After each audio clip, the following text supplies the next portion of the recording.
I want to go to Chicago right now. The former president, Barack Obama, is speaking. Let's listen in. We said, yes, we can.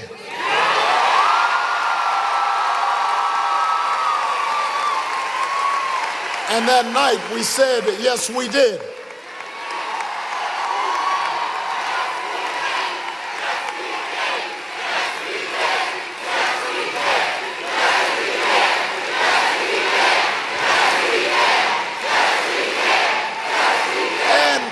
Look, we didn't know exactly what challenges would come when we began that journey together, but here's what we knew. We knew we could get through those challenges the same way that this nation at its best always has, with that unconquerable American spirit that says we're in this together, that we rise or fall as one nation. As one people. Now, a lot has happened since then. And as I've been traveling around the country, I know that there are people who sometimes think, is that still there? Is that spirit still with us? Is it still true?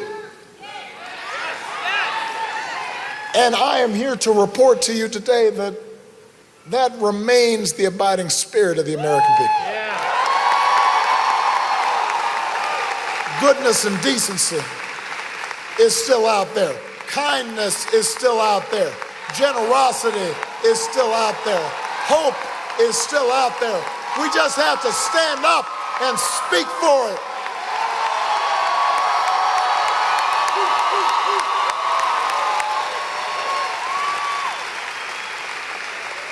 And in 2 days, Illinois, in 2 days, you get to vote in what might be the most important election of our lifetimes, maybe more important than 2008.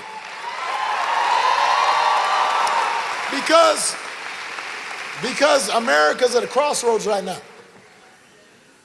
There is a contest of ideas going on right now about who we are and what kind of country we are going to be. Health care for millions is on the ballot. A fair shake for working families is on the ballot. And most importantly, the character of our nation is on the ballot.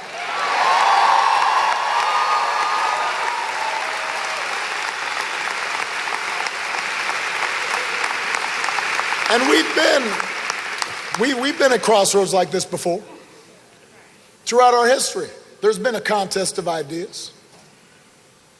And the good news is that historically we have made the right choice, chosen our better selves.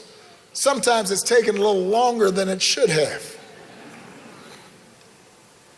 But eventually, we abolished slavery. We overcame a Great Depression. Eventually, women won the right to vote, and workers won the right to organize. And we had workers' rights and women's rights and civil rights and LGBT rights and immigrants' rights.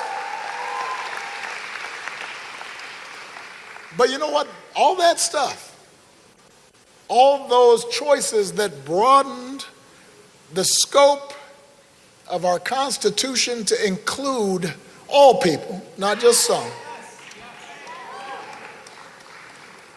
That didn't happen because we all just sat there and waited for it to happen. It didn't happen just because a bunch of politicians said, you know what, I decree that good things shall happen. It happened because ordinary people did extraordinary things. It happened because some housekeeper was cleaning up after somebody else and doing somebody else's laundry and looking after somebody else's child, decided, you know what, I'm gonna walk instead of ride the bus until I get rights. It happened because some coal miner somewhere said, you know, I'm tired of seeing all my friends die because there aren't any safety regulations. I'm gonna take the risk to go out there and organize a movement for change.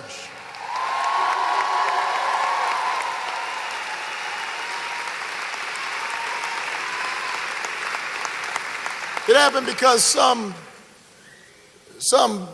gay man said, you know what, I'm tired of being in the closet. I'm going to go ahead and be myself so that people know that I'm worth something. I've got dignity too. The point is, it didn't happen because folks sat around on the couch. It happened because we mobilized and organized and voted.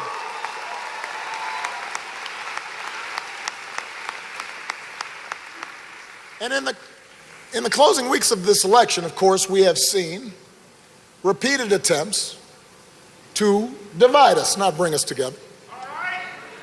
Rhetoric designed to turn us on each other. This is a very old playbook.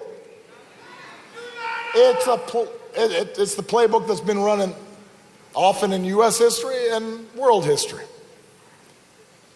It's a playbook where the privileged want to protect their power, so they'll say whatever they can to protect their power. They'll do whatever they can to preserve their privileges, even if it hurts the country, even if it puts people at risk.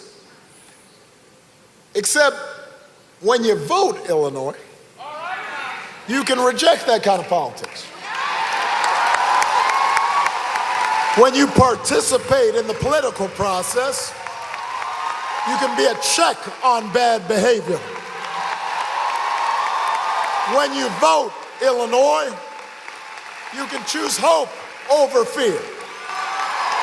When you vote, you can choose a bigger, more prosperous, more generous vision of America where all of us, whatever we look like, whoever we love, however we choose to pray, whatever your last name is, however your ancestors came to these shores, you are part of the process of shaping the course of this country.